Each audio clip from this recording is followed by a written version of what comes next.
පින්නතුනි මේ ධර්ම දේශනා මාලාවක් හැටියට මේ දවස්වල පවත්වන මේ දේශනා මාලාවේ තවත් එක දේශනාවක් හැටියට තමයි සිදු කරන්න බලාපොරොත්තු වෙන්නේ.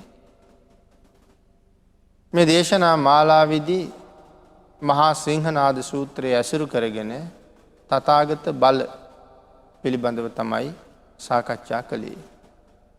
මේ මොහොතේ සාකච්ඡා කරන්න බලාපොරොත්තු වෙන්නේ 7 වෙනි තථාගත බලය. තථාගත බල 10ක් තියෙනවා. එයින් 6ක් අපි සාකච්ඡා කළා. මේ 7 වෙනි තථාගත බලය. මොකද්ද මේ 7 වෙනි තථාගත බලය? ධානාදීන්ගේ සංකලේශාදිය දක්නා නුවණ තමයි 7 වෙනි තථාගත බලය. ඒ කාරණාව සිහිපත් කළා. පුනච පරං සාරිපුත්ත තථාගතෝ ඥාන විමෝක්ඛ සමාධි සමාපත්තිනං සංකිලේසං වෝදානං වුට්ටානං යථා භූතං පජානාති.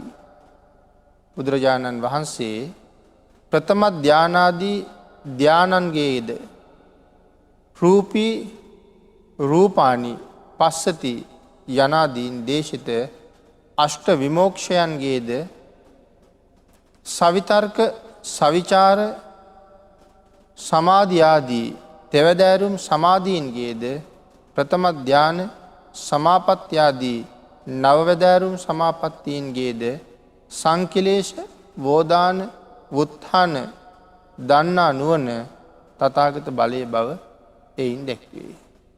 ඒ කාරණාව පින්නතුනි සිහිපත් කරනවා.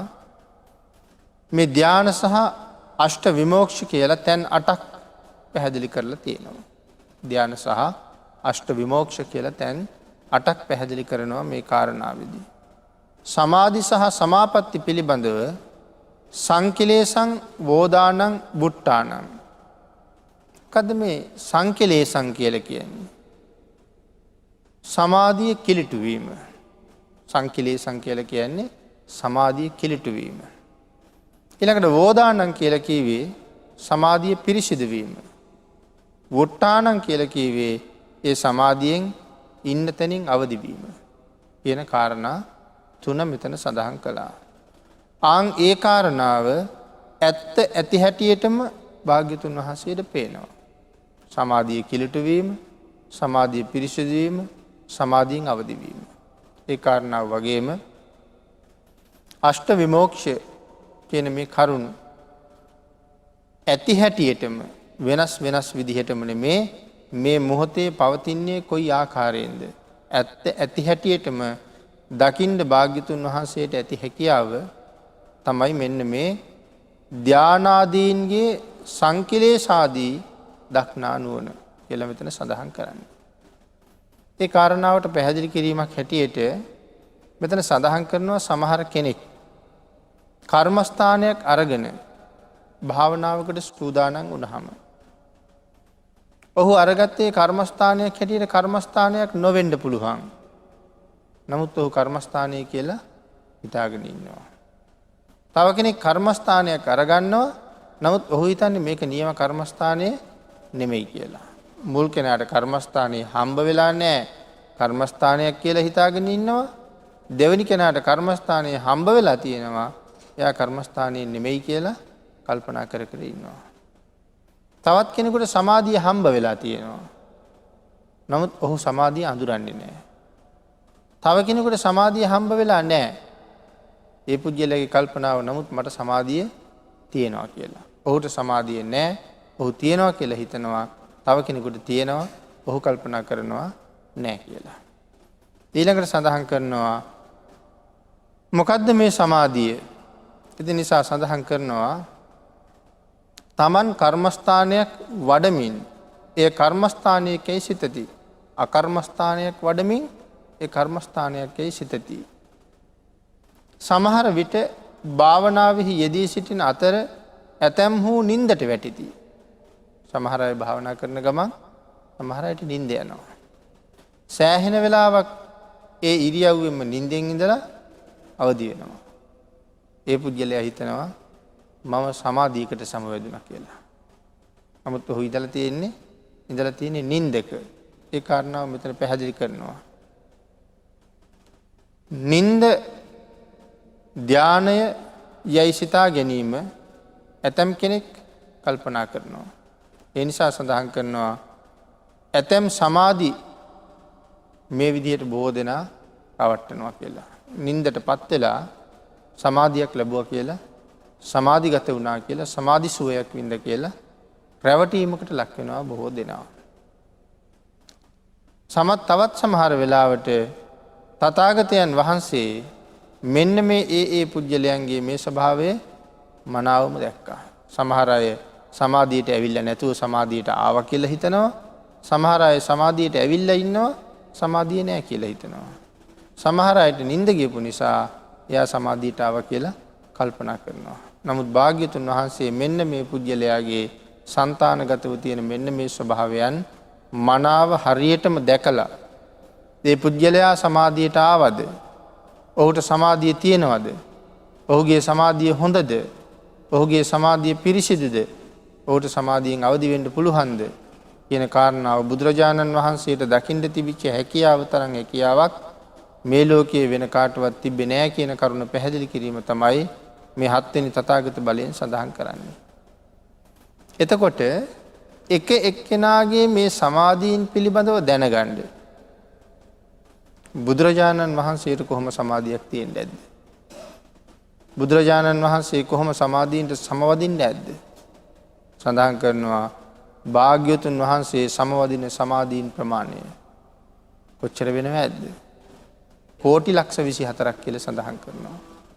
භාග්‍යවතුන් වහන්සේ සමවදින සමාධීන් ප්‍රමාණය කෝටි ලක්ෂ 24ක් කියලා සඳහන් කරලා තියෙනවා. ඒතරම්ම සමාධියක් බුදුරජාණන් වහන්සේට තිබුණා. මේ ලෝකේ තවත් කෙනෙකුට ළඟා වෙන්නවත් බැරි ආකාරයේ සමාධියක් තමයි භාග්‍යවතුන් වහන්සේ සතුව තිබිච්ච සමාධිය. විනතිනේ ඒ කාරණාවේදී සඳහන් කරනවා යම් පුද්ගලෙක් එහෙම නැත්නම් මේ 7 වෙනි තථාගත බලය පිළිබඳව හිතනකොට තථාගත බල 10ක් පිළිබඳව අපි සාකච්ඡා කරනකොට මේ ධානාදීන් පිළිබඳව සඳහන් කරන 7 වෙනි තථාගත බලය මේ තථාගත බල 10න් එකකට මේ ලෝකේ යම් කෙනෙකුට එන්න පුළුවන් වුණොත් මේ දේශනාවේ අපි මුලින්ම සඳහන් කළා භාග්‍යතුන් වහන්සේ 8 පිරිස මැද සිංහනාද කරනවා කියලා.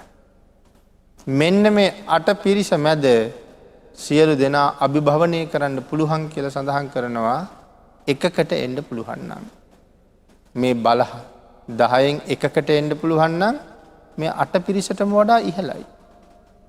එතකොට හිතන්නකෝ භාග්‍යවතුන් වහන්සේට එහෙම බල 10ක් තියෙනවා කියලා කියහම අපිට මේ සම්මා සම්බුද්ධ කියන මහෞත්මයන්න් වහන්සේ පිළිබඳව කවදාවත් හිතලා ඉවර කරන්න පුළුවන්ද? 8 පිරිස මැද. එහෙමනම් මේ පින්නතුන්ට දැන් 8 පිරිස මතක ඇති සමහර වෙලාවට. මනුස්ස ලෝකේ 4 පිරිසයි. දිව්‍ය ලෝකේ සහ බ්‍රහ්ම ලෝකේ 4 පිරිසයි. මනුස්ස ලෝකේ 4 පිරිස, ශාස්ත්‍රීය පිරිස, බ්‍රාහ්මණ පිරිස, ගෘහපති පිරිස, ශ්‍රමණ පිරිස. එතකොට මේ අය කොයිතරම් බලවත්ද කියන කාරණාව වෙනම පැහැදිලි කළා. ශාස්ත්‍රීයවරු කියලා කියන්නේ රජවරුන්ට. එදා රජවරු කොච්චර බලවත්ද? රජුරෝ කියලා කියන්නේ රටේ අයිතිකාරයා. රටේ අයිතිකාරයා කියලා කියන්නේ එතකොට අපි ඇරලාද? අපෙත් අයිතිකාරයා.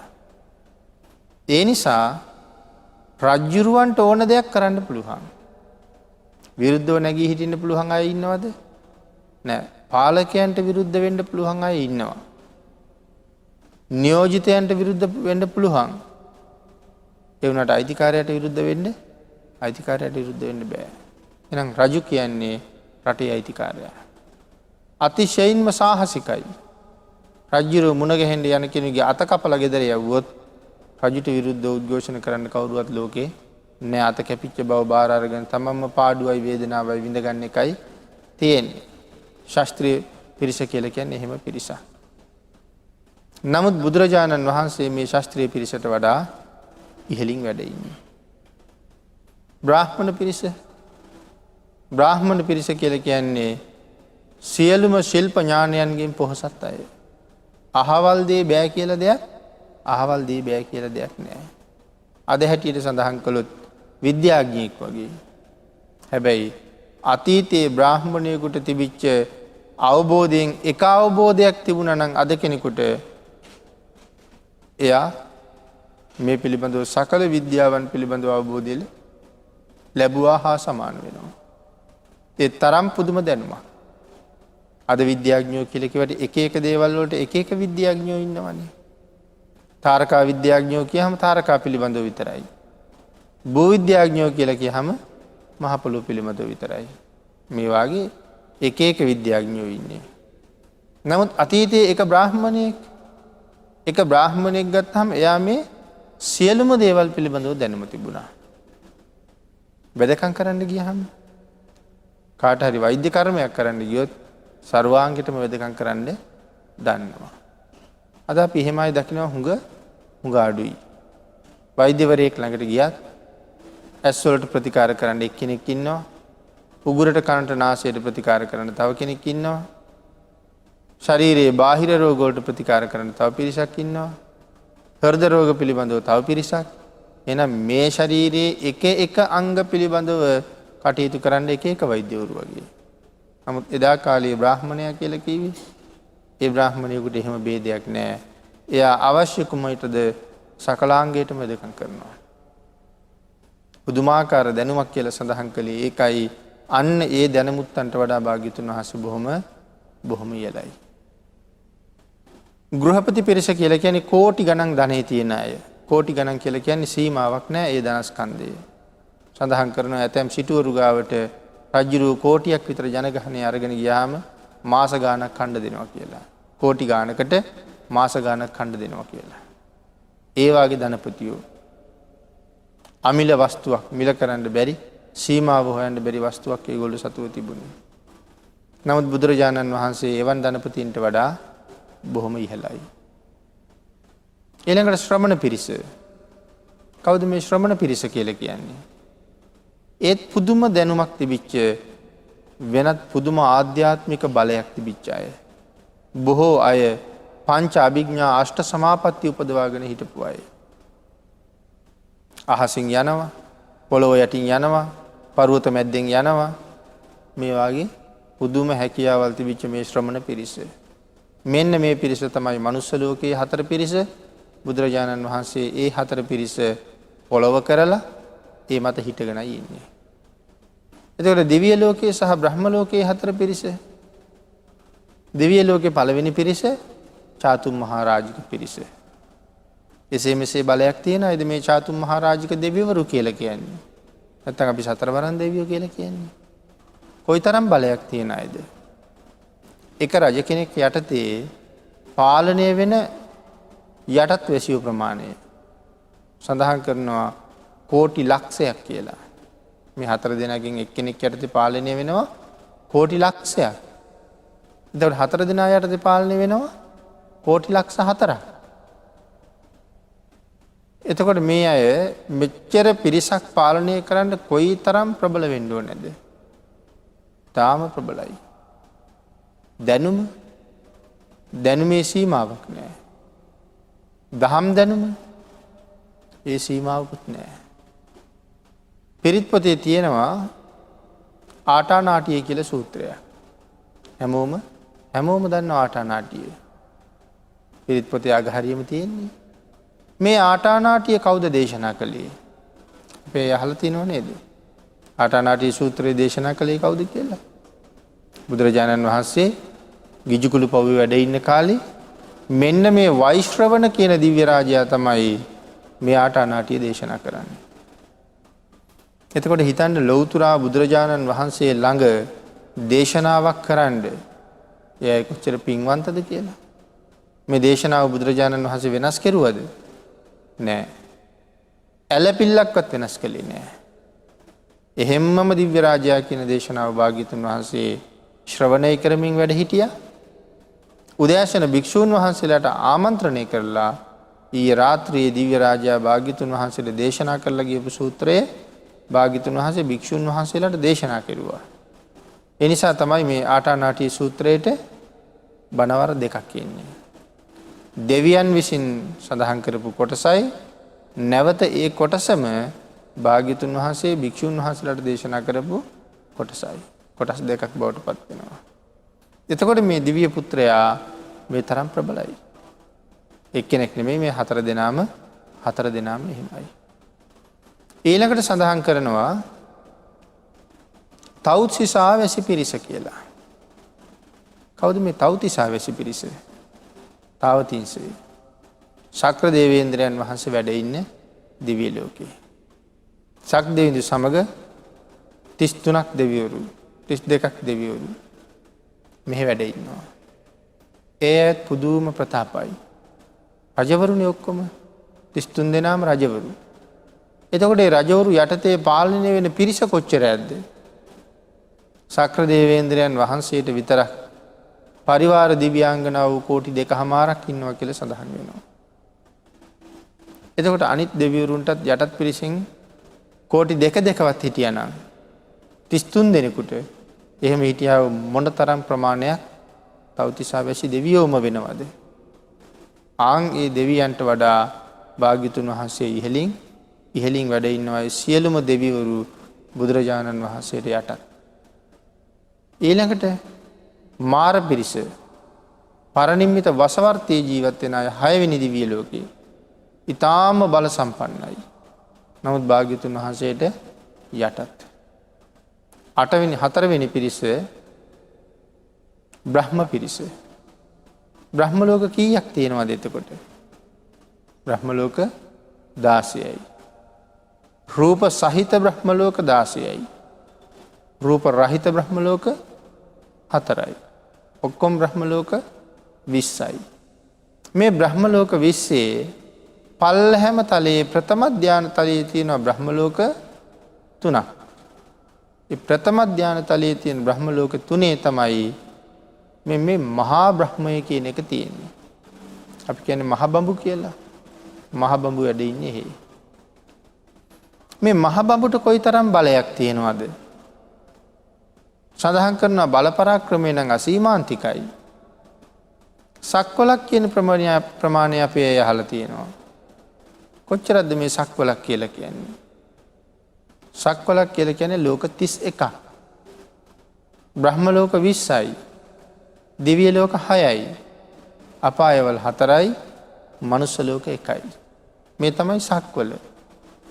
එක ඉරයි පායන්නේ, එක හඳයි පායන්නේ එක සක්වලකට. එහෙමනම් මෙතන සඳහන් කරනවා මේ එක බ්‍රහ්ම රාජයෙකුට තමයි මහා බ්‍රහ්ම කියන කෙනාට සක්වලවල් කීයක් එළිය කරන්න පුළුවන් වෙයිද කියලා. දැන් එක සක්වලක් එළිය කරන්න පායන්නේ එක ඉරයි. සක්වලවල් 100ක් විතර එළිය කරන්නොත් ඉරවල් 100ක් පායන්න ඕනේ. සඳහන් කරනවා මේ මහා බ්‍රහ්ම කියන කෙනාගේ අතේ සුලැඟිල්ලෙන් සක්වලවල් 1000ක් එළිය කරන්න පුළුවන් කියලා.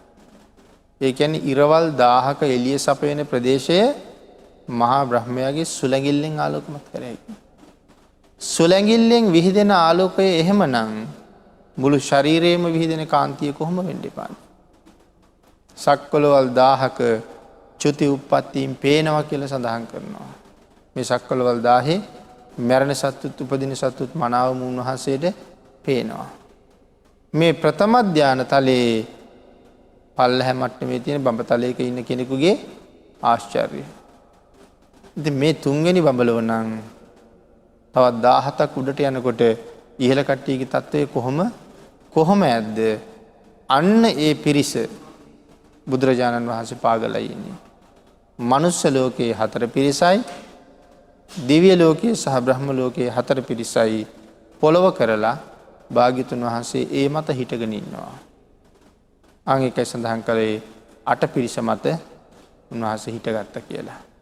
මනුෂ්‍ය ලෝකයේ 4 පිරිසයි, දිව්‍ය ලෝකයේ සහ බ්‍රහ්ම ලෝකයේ 4 පිරිසයි. මේ 4ට වඩා උඩින් හිටගත්තා කියලා සඳහන් කරන්නේ මේ 8 දෙනාට ළඟා වෙන්නවත් බැරි තරම් පුදුමාකාර ඥාන ශක්තියක් භාග්‍යතුන් වහන්සේ ළඟ තිබුණ නිසා. ආන් ඒ ඥාන ශක්තියක් භාග්‍යතුන් වහන්සේට ඇති නිසා ඒ ඥාන ශක්තිය මෙන්න මේ දස බල හැටියට ගොනු කළා. පුදුමාකාර ඥාන ශක්තිය. කිසිම කෙනෙකුට ළඟා වෙන්න බැරි ඥාන ශක්තිය. ඒ ශක්තියෙන් අවබෝධ කළා මුළු ලෝක ධාතුවම. සඳහන් කරනවා ඒ ලෝක ධාතුවම භාග්‍යතුන් වහන්සේ අවබෝධ කළා. ඒ අවබෝධ කරගත්ත ප්‍රමාණය අපි දන්නේ කොච්චරද? අපි දන්නේ බොහෝම චුට්ටයි. අපි දන්න ටික කෙස් ගහකටත් වඩා චුට්ටයි. නමුත් බුදුරජාණන් වහන්සේ සියලු දෙනාම සහිතව අවබෝධ කළා. සියලු දෙනාම සහිතව අවබෝධ කළා. ඒක මේ තථාගත බලවලම සාකච්ඡා කරලා තියෙනවා. අවබෝධ කරන්න බැරි වෙච්ච අවබෝධ නොකළ දෙයක් ඇත්තේම නෑ. සමාධීන් කෝටි ලක්ෂ 24කට සමවදිනවා කියලා කිව්වේ ඒකයි.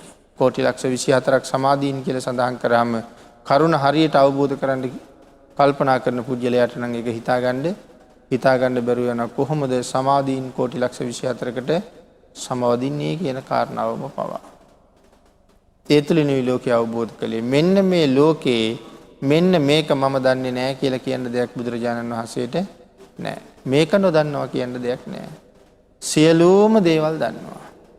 තනකොළ ගහක් ඇති වෙන්නේ ඇයි? මේ ගහ පැලවෙන්නේ ඇයි? මේ ගහේ මෙච්චර අතු බෙදෙන්නේ ඇයි? මේ ගහේ මෙච්චර ගෙඩි හැදෙන්නේ ඇයි? මේ ගහේ ගෙඩි නැත්තේ ඇයි? කියන කාරණාව නමුත් බුදුරජාණන් වහන්සේගෙන් ඇහුවොත් ඒක භාග්‍යතුන් වහන්සේ හරියටම පැහැදිලි කරලා දෙනවා. අන්න එහෙම ඥානයක් උන්වහන්සේට තියෙනවා.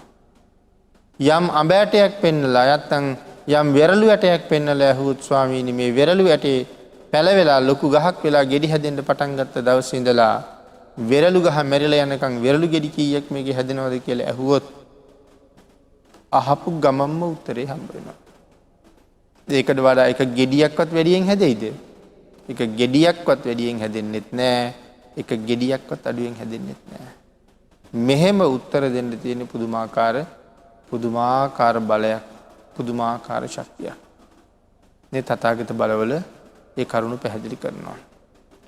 ඊළඟට පින්නතුනි 8 වෙනි තථාගත බලය අතීත ಜಾති දක්නා නුවණ.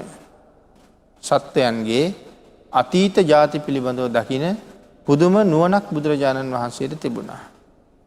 පුනච පරං සාරිපුත්ත තථාගතෝ අනේක විහිතං පුබ්බේ නිවාසං අනුස්සරති සෙය්‍යති දං ඒකම්පි ජාතින් දේපි ජාතියෝ තිස්සෝපි ජාතියෝ චතස්සෝපි ජාතියෝ ආදී වශයෙන් ඒ පුජ්‍යලයාගේ ඒ ජාතිය පිළිබඳව අවබෝධ කරන්නා වූ අප්‍රමාණ වූ නුවණ. ඒ නිසා සඳහන් කරනවා මේ පාඨයෙන් දැක්වෙන්නේ තමන් වහන්සේගේ අතීත බව පරම්පරාව දක්නා නුවණ තථාගතයන් වහන්සේගේ එක් ඥානමය බලයක් බවය. තමන් වහන්සේගේ අතීත පරම්පරාව දක්නා නුවණ. ඒ කියන්නේ භාග්‍යතුන් වහන්සේගේ අතීත පරම්පරාව දක්නා නුවණ. සම්මා සම්බුද්ධත්වයේ ලබනවා කියලා මන් තීරණය කළේ කොයි කාලෙද? බුද්ධත්වයේ වෙනුවෙන් වෙහෙසෙන්න මං කල්පනා කළේ කොයි කාලෙද? ඊට කලින් මං කොහොම ඉපදිලා හිටියද? මහා කල්ප අසංඛ්‍ය 20යි ලක්ෂ 1යි. බුද්ධත්වයේ සඳහා පෙරම් පුරන්න කල්පනා කරපු කාලේ ඉඳලම ආපු දුර. එතකොට ඊට කලින් ඉපදිලා හිටියේ නැද්ද? ඊට කලිනුත් ඉපදිලා හිටියා. එහෙම ඉපදිලා හිටපු කෙනාගේ ස්වභාවය භාග්‍යතුන් වහන්සේ දැක්කේ නැද්ද? ස්වභාවයක් දැක්කා. ඒ තරම් ඈත දකින්න පුළුවන් හැකියාවක්.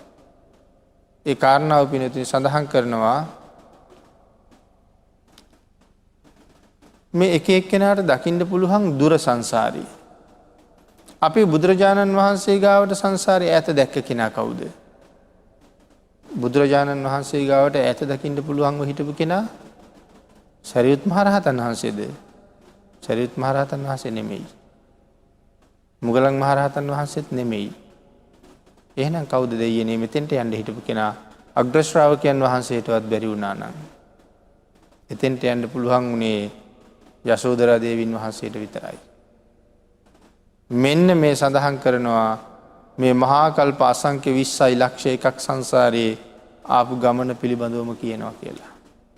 වෙනත් එහෙම ශ්‍රාවකයෙක් මේ ශාසනයේ හිටියෙම නෑ. ඒ කාරණාව මෙතනම පැහැදිලි කරලා දෙනවා. මෙතන සඳහන් කරනවා අතීතයේ දක්නා සමත් බොහෝ දෙනා අතීතයේ දකින්න සමත් වුණේ නෑ කියලා. 40 කපක් අතීතයේ දක්නට සමත් නොවෙති. ඔවුනට වඩා අධිකව නුවණ ඇති බැවින් තථාගතයන් වහන්සේ ඇතැම් ශ්‍රාවකයෝ කල්ප 100ක් දහසක් අතීතයේ දකිති. කල්ප 100ක් කල්ප 1000ක් අතීතයේ දැකපුවා හිටියා. ඔවුන්ට වඩා නුවණ ඇති බැවින් 80 මහා ශ්‍රාවකයෝ කල්ප ලක්ෂයක් අතීතයේ දැක්කා. 80 මහා ශ්‍රාවකයන්ට පේන්නේ කල්ප ලක්ෂයක් ඈතට. අග්‍ර ශ්‍රාවකයන් දෙනම වහන්සේට මහා කල්ප අසංකේයකුත් ලක්ෂයක් ඈත පේනවා. සඳහන් කරනවා පසේ බුදුරජාණන් වහන්සේට කල්ප අසංකේය 2ක් හා ලක්ෂයක් අතීතයේ දකින්නවා කියලා. බුදුරජාණන් වහන්සේගේ අතීත දැක්ම සීමාවක් නැහැ. මෙච්චර කාලයක් දකින්නවා කියලා සීමාවක් නැහැ. යශෝදරා දේවීන් වහන්සේත් මේ පාරමිතා සම්පූර්ණ කරගෙන එනකොට උන්වහන්සේ මොන බුදුරජාණන් වහන්සේ ළඟ නියත විවරණ ලැබුවද, මොන බුදුරජාණන් වහන්සේ ළඟ වාක් ප්‍රනිධානය කළාද, මනෝ ප්‍රනිධානය කරමින් කොහොම වැඩ හිටියද, මේ කරුණ ඔක්කොම දකින්න පුළුවන් පුදුමාකාර නුවණක් යශෝදරා දේවීන් වහන්සේට තිබුණ බව සඳහන් කරලා තියෙනවා. ඒ කාරණාව ධර්මයේ අපූර්වවට පැහැදිලි කරලා තියෙනවා. එතකොට භාග්‍යතුන් වහන්සේ අපි ගැන කොහොම දකින්නේ ඇද්ද? අපේ ස්වභාවය පිළිබඳව කොහොම දැකලා වෙන්න ඇද්ද අපට ධර්ම දේශනා කළේ? අනමතග්ග සංයුත්තේ බුදුරජාණන් වහන්සේ අපේ සංසාරයේ දුර පැහැදිලි කළා. එක සත්වයෙක් එක අම්මා කෙනෙක්ගෙන් කිරි බීපු තරම කොච්චරක් කියලා සඳහන් කරනවද? මහා සාගරයේ ජල කඳට වඩා වැඩි. ඒ එක අම්මා කෙනෙකුගෙන් මේ ජීවිතේ මගේ අම්මා යම් කෙනෙක්ද ඒ අම්මා යන්නමකින් හඳුන්වනවද? මේ අම්මම මේ සංසාරේ මට මුණ ගැහිච්ච වාර සීමාවක් නැහැ. වෙන අම්මලා මුණ ගැහිච්ච වාර තවත් සීමාවක් නැහැ. නමුත් මේ කතා කරන්නේ ඒක ගැන නෙමෙයි. මේ භවයේ මගේ අම්මා වෙලා ඉන්න කෙනා මීට පෙරත් මට හම්බ වෙච්ච අවස්ථා.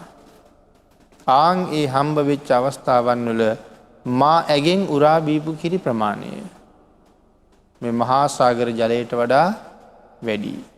එක්කෙනෙකුගෙන් එහෙමනම් මට අම්මලා කොච්චර ඉන්න ඇද්ද? ඒත් එක්ක මම ඒගොල්ලන්ගේ කොච්චර කිරි බොන්න ඇද්ද? මේකත් එකතු කළොත් සීමාව හොයන්න හම්බෙන්නේ නැහැ. සීමාව කොහොමත් හොයන්න බෑ අපිට අද. එතකොට අපි හැම ආත්මෙම කිරි බොන හැටියට ඉපදුනාද? කූඹියෙක් වෙලා ඉපදිච්ච ආත්මෙ කිරි බීවද? පණුවෙක් වෙලා ඉපදිච්ච ආත්මෙ කිරි බීවද? කුරුල්ලෙක් වෙලා ඉපදිච්ච ආත්මෙ කිරි බීවද? කිරි නොබීපු ආත්මම වැඩි. කිරි බීපු ආත්ම අඩුයි. එහෙම අඩුවෙන් කිරි බීපු ආත්ම තිබිලත් මහා සාගරයේ ජල කඳට වැඩියෙන් කිරි බීලා තියෙනවා නම් අපි අය හිතන්නකො කොච්චර ඉපදෙන්න ඇද්ද කියලා. මෙච්චර ජල කඳ, මෙච්චර කිරි ගොඩ. අපි හිතන්න ගත්තොත් කොච්චර ඉපදුනාද සංසාරේ කියලා මං හිතන්නේ හිසේ කැක්කුම හැදෙනවා. මේක හිතන්න බෑ අපිට කවදාවත්. නමුත් භාග්‍යතුන් වහන්සේ මා දිහා බලන්න පටන් ගත්තාම මෙතන ඉඳලා බලන්න පටන් ගත්තොත් එහෙමයි, මුල ඉඳලා බලන්න පටන් ගත්තොත් එහෙමයි. කවදා කොහොම ඉපදී මොන අපායවල වල දුක් විඳින්දා, මෙන්න പ്രേත ලෝකවල දුක් විඳින්දා, මොන තිරිසන් ලෝකයේ දුක් විඳින්දා, මනුෂ්‍ය සැප විඳින්දා, පැවිදි වෙච්ච ආත්ම ගාන මෙච්චරයි ආදී වශයෙන් දකිමින් ඒ පුජ්‍යලයාගේ සසර ගැන කියන්න පුදුමාකාර හැකියාවක් බුදුරජාණන් වහන්සේ ළඟ තිබුණා. අන්න ඒකට තමයි මේ චුතිය උප්පත්ති දක්නා නුවණක් පිළිබඳව මෙතන සඳහන් කරලා තියෙන අතීත ಜಾති දක්නා නුවණක් පිළිබඳව. ඒ නිසා පින්නතුනි එතන පැහැදිලි කරනවා මේ අතීත ಜಾති දක්නා නුවණ පිළිබඳව පැහැදිලි කරන තව තැනක බුදුරජාණන් වහන්සේට මේ අතීත ಜಾතීන් පිළිබඳව දැක ගැනීමට තිබිච්ච හැකියාව ලෝතුරා බුදුන බුදුරජාණන් වහන්සේට මෙච්චර ප්‍රමාණයකින් ඒක සීමා සහිතයි කියලා නම් සඳහන් කරන්න පුළුවන් කමක් නැහැ. එතකොට මගේ විතරද මේ දැක්කේ? නෑ. මේ ලෝක ධාතුවේ කොච්චර සත්තු ඇද්ද? මිනිස්සු විතරක්ද? නෑ. අනන්ත සක්වල අනන්ත ජීවීන්. අනන්ත සක්වල අනන්ත ජීවීන්.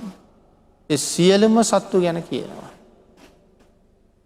භාග්‍යතුන් වහන්සේ ළඟට කවුරු හරි පණුවෙක් අරන් ගිහිල්ලා පෙන්නලා කියනවා ස්වාමීනි මෙයා ගැන තොරතුරු කියන්න කියලා. මේ ජීවිතේ පණුවෙක්. ගියාත්මේ කවුද? ගියාත්මේ කවුද? ඉස්සරලා කවුද කොහොමද කියන කරුණු මනාවම සඳහන් කරනවා. ඒ පණුවත් එක තවත් පණුවෙක් අරන් යනවා. ස්වාමීනි මේ පණුවා කොහොමද? මේ පණුවා කොහොමද? මේ දෙන්නගේ ස්වභාවය වෙනමම හරියටම දේශනා කරනවා. අපි මේ දෙන්නත් එක කූඹියෙක් අරන් යනවා. ස්වාමීනි මෙයාගේ තත්ත්වය මොකද්ද? එයා මනුෂ්‍ය භවවල කොච්චර හිටියද? එයා තිරිසන් භවවල කොච්චර හිටියද? එයා රජ වෙලා කොච්චර හිටියද? එයා පැවිදි වෙලා කොච්චර හිටියද? මේ ආදී වශයෙන් ඒ චරිතයට සම්බන්ධ සියලුම කාරණා හැකිලීමක් පැකිලීමක් නැතුව විස්තර කිරීමේ පුදුමාකාර හැකියාවක් භාග්‍යතුන් වහන්සේ සතුව තිබුණා. අන්න ඒ නිසා භාග්‍යතුන් වහන්සේ මේ දේවදූත ආදී සූත්‍රවල නිරය පිළිබඳව පැහැදිලි කරනකොට කොයි වාගේ කරුණු භාග්‍යතුන් වහන්සේ පැහැදිලි කළාද? නිරය පිළිබඳව දේශනා කළේ මහණෙනි මෙය තව කවුරුවත් දැකලා මට කියපු දෙයක් නෙමෙයි. කිසිම දෙවියෙක් කිසිම බ්‍රහ්මයෙක් කියපු දෙයක් නෙමෙයි. හරියට මේ කාරණාව කොහොමද පේන්නේ? මූණට මුහුණලා තියෙන ගෙවල් දෙකක්. ඒ ගෙවල් දෙක මැද්දේ කවුරු හරි එක්කෙනෙක් හිටගත්තොත් මේ ගෙයින් එළියට යන අයත් මේ ගෙයි ඇතුළට යන අයත් අර ගෙයින් එළියට එන අයත් ඒ ගෙයි ඇතුළට යන අයත් ගෙවල් දෙකෙන්ම පිට වෙලා බැහැරට යන අයත් ගෙවල් දෙකට මැද්දේ හිටගෙන ඉන්න පුද්ගලයාට හොඳට පේනවා. ආන් ඒ වගේ තමයි භාග්‍යතුන් වහන්සේට සත්‍යයගේ මේ පෙර සංසාරමේ ජාති පිළිබඳව දකින්න පුළුවන් හැකියාව තිබුණේ. මේ ලෝකෙන් චුත වෙලා නිරේට යන අයත් භාග්‍යතුන් වහන්සේ හොඳට දකිනවා. මේ ලෝකෙන් චුත වෙලා දෙව්ලොව යන අයත් භාග්‍යතුන් වහන්සේ හොඳට දකිනවා. දෙව්ලොවින් චුත වෙලා නිරේට යන අයත් භාග්‍යතුන් වහන්සේ දකිනවා. දෙව්ලොවින් චුත වෙලා බඹලොවට යන අයත් භාග්‍යතුන් වහන්සේ දකිනවා. මේලොවින් චුත වෙලා දෙව්ලොව යන අයත් භාග්‍යතුන් වහන්සේ දකිනවා. මේලොවින් චුත වෙලා නිරේට යන අයත් භාග්‍යතුන් වහන්සේ දකිනවා. එතකොට මේ එක පුද්ගලයෙක් දිහා නෙමෙයි. සකල සත්ව සංහතිය පිළිබඳවම අවබෝධ කිරීමේ පුදුමාකාර හැකියාවක් භාග්‍යතුන් වහන්සේට තිබුණ නිසා ඒ කාරණාව සඳහන් කරලා තියෙන්නේ පෙර ජාතීන් පිළිබඳව දන්නා නුවණ. ඒ නුවණ පුදුම විදිහටයි තිබුණේ. ඊළඟට 9 වෙනි තථාගත බලය. සත්වයන්ගේ චුති උප්පත්ති දක්නා නුවණ. එනම් මේ සත්වයන්ගේ චුති උප්පත්ති දක්නා නුවණින් විශේෂයෙන් පැහැදිලි කළා මෙන්න මේ නිරේට යන හැටි. දේවදූත සූත්‍රයෙන් සහ බාලපඬිත සූත්‍රයෙන් තමයි ඒ කාරණාව බුදුරජාණන් වහන්සේ දේශනා කළේ. නිරය පිළිබඳව කාරණාව අපූර්වට පැහැදිලි කරපු තැන. පුනච පරං සාරිපුත්ත තථාගතෝ දිබ්බේන චක්කුණා විසුද්ධේන අතික්කන්ත මානුසකේන සත්තේ පස්සති. වත්තමානේ උප්පජ්ජමානේ හීනේ පනීතේ සුවන්නේ දුබ්බන්නේ යථාකම්මුපගේ සත්තේ පජානාති. මේ ආදි වශයෙන් ඒ කරුණු පැහැදිලි කරනවා. ඒ භවයෙන් චුතව ඔවුන් කළ පින්පව් අනුව සත්වයන් සුගති දුර්ගති දෙකෙහි උපදිනා හැටි තථාගතයන් වහන්සේ දක්නාහ. ඒ භවයෙන් චුත වෙලා සුගති දුර්ගති වල උපදින අය. එකයි සඳහන් කළේ මෙලොවින් පිට වෙලා දෙව්ලොව යන අයත් පේනවා. දෙව්ලොවින් පිට වෙලා නිරේට යන අයත් පේනවා. මෙලොවින් පිට වෙලා නිරේට යන අයත් පේනවා. මෙලොවින් පිට වෙලා ප්‍රේත ලෝකයට යන අයත් පේනවා. ඕනෑම පුද්ගලයෙක් දිහා බලලා මේ පුද්ගලයා මේ භවයෙන් පසු අහවල් තැනයි උපදින්නේ කියන කාරණාව දේශනා කිරීමේ පුදුමාකාර හැකියාවක්. ඒ කාරණාව දැකලා නිරයට යන්න ඉන්න අය නිරයෙන් නිදහස් කරන්න භාග්‍යතුන් වහන්සේට බොහෝ අවස්ථාවල් තිබුණා. බොහෝ දෙනා නිරයෙන් නිදහස් කරගත්තා. ඒක සම්මා සම්බුදුන්ට විතරක් කරන්න පුළුවන් පුදුම හැකියාවක්. මේ දේශනාව පුරාම සඳහන් කළා රහතන් වහන්සේලාටත් යම් ආකාරයකින් ඒ හැකියාව තිබුණා. නමුත් භාග්‍යතුන් වහන්සේට තරම් තිබුණේ නැහැ. යම් ප්‍රමාණයකට පමණක් රහතන් වහන්සේලාට තිබුණා. අන්න ඒ නිසා භාග්‍යතුන් වහන්සේට මේ ඇති හැකියාව රහතන් වහන්සේට වඩා ඊටාම ඉහළ නිසා තෙසැත්තෑ ඥාන පිළිබඳව විස්තර කරනකොට ෂඩ් අසාධාරණ ඥාන කියලා ඥාන 6ක් පිළිබඳව සඳහන් කරනවා. එතකොට මොනවද මේ අසාධාරණ ඥාන? ශ්‍රාවකයන්ට නැති බුදුරජාණන් වහන්සේට විතරක් ඇති ඥාන සමුදායක් තමයි මේ අසාධාරණ ඥාන. එහෙම ඥාන 6ක් තියෙනවා. ඒ ඥානයෙන් දකින්න හැටි වෙන කාටවත් දකින්න බැරි නිසා එහෙම සඳහන් කරලා තියෙනවා. එහෙනම් චුති උප්පත්ති කොහෙද උපදින්නේ කියන කාරණාව මනාව දැක්කා. ඊළඟට සඳහන් කරනවා මේ චුති උප්පත්ති දෙකම දැකීම දිට්ඨි විසුද්ධිය පිණිස පවත්නා බවත් විසුද්ධි මාර්ගයේ කියා ඇත්තේ. දිට්ඨි විසුද්ධිය. චුති උප්පත්ති දෙකම හරියටම දකින්න එක සහ පැහැදිලිව පිරිසිදුව අවබෝධ කරලා මරණින් මත්තේ මොහු මෙතනමයි කියන කාරණාව සඳහන් කරනවා. අන්න ඒ නිසා දේවදත්ත ස්වාමීන් වහන්සේ බුදුරජාණන් වහන්සේ දකින්න ආව අන්තිම වෙලාවේ තීරණය කළා මරණාසන්න වෙලා මම බුදුන් දැකලා සමාව ඉල්ලන්න ඕනේ කියලා. භික්ෂුන් වහන්සේලා සඳහන් කළා ස්වාමීනි දේවදත්තයන් වහන්සේ ඔබ වහන්සේ දැක ගන්න එනවා. බුදුරජාණන් වහන්සේ කාරණාව සඳහන් කරනකොටම පැහැදිලි කළා භික්ෂුණී දේවදත්ත මන් දකින්නේ නැහැ කියලා. මේ කාරණාව අහගෙන හිටපු බොහෝ දෙනා බැලුවා දේවදත්ත භාග්‍යතුන් වහන්සේ දකින්නේම නැද්ද? ස්වාමීනි දැන් අහවල් තැන.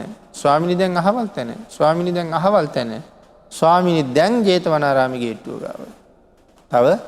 තව චුට්ටයි එන්න තියෙන්නේ. ස්වාමීනි දැන් ජේතවනාරාමයට ඇතුල් වුණා. දැන් ජේතවනාරාමයටම ආවා. ස්වාමීනි දැන් ජේතවනාරාමේ පොකුණ ගාව. තව බොහොම ටිකයි. දැන් මේ සියලු දෙනා හුඟක් දෙනා කල්පනා කළා නෑ භාග්‍යතුන් වහන්සේ එහෙම සඳහන් කළා දේවදත්ත ස්වාමීන් වහන්සේට බුදුන් දකින්න පින ඇති කියලා. පොකුණ ළඟට එනකොට දේවදත්ත ස්වාමීන් වහන්සේ සඳහන් කළා දාඩිය පෙරාගෙන බුදුන් දකින්න යන්න බෑ. ඇඳ ටිකක් බිම තියන්න කියලා. ඇඟ බිම තිබ්බා විතරයි. දේවදත්ත ස්වාමීන් වහන්සේ හරියට වට තිරයක් ඇදලා වට කළා වගේ උන්වහන්සේ පතුල් බිම තියෙනවත් එක්කම නිරයෙන් ආපු ගිනි දැල් සම්පූර්ණයෙන්ම උන්වහන්සේ වහගත්තා. එහෙනම් භාග්‍යතුන් වහන්සේ දකින්න හම්බෙන්නේ නැහැ කියලා භාග්‍යතුන් වහන්සේ දේශනා කරලා තිබුණා. ළඟටම ආවා. දකින්න ලැබෙන්නේ නැහැ කියලා කීවනම් ඒ ලැබෙන්නේ නැති හින්දම තමයි එහෙම කියලා තියෙන්නේ.